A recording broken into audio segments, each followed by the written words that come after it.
kaligtasan. Dahil sa bawat tao na nananampalataya sa Kanya, Siya ay nananahan.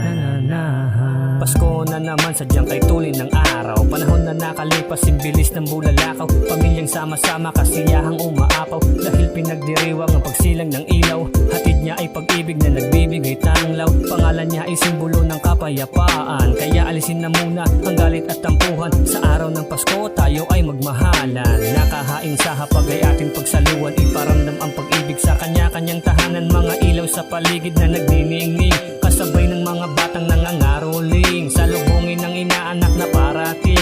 Bisitahin ang pamilya, layo man ay milya-milya. Basta ang mahalaga, sa araw ng Pasko tayo ay magkakasama-sama.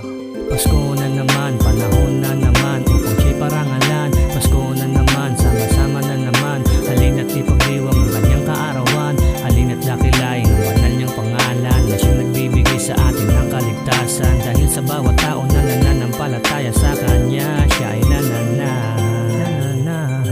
Oops, take a wait, Pasko na naman. Naway maunawa ang totoong kahulugan, kung bakit pinagdiriwang ang kanyang kaarawan. Hindi ito para sa iyo at hindi ito para sa akin. Ito ay para sa Kanya na nagmamahal sa atin. Dahil ito ang kahulugan ng totoong kapaskuhan. Iparamdam ang pag-ibig kahit nasaan ka man. Malayo o malapit, mahirap o mayaman, sa araw ng Pasko tayo ay magbigayan. Hindi lang basta ng regalong material, bagkus samahan mo ito ng iyong pagmamahal. Pagmamahal sa Diyos at pagmamahal sa kapwa, ibahagi sa iba ang natamo mong pagpapala.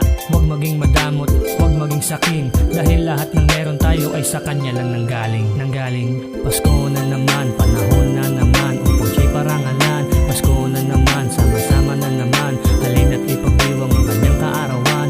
Halina't dakilain ang banal niyang pangalan, na siyang nagbibigay sa atin ng kaligtasan. Dahil sa bawat tao na nananampalataya sa Kanya, Siya ay nananahan.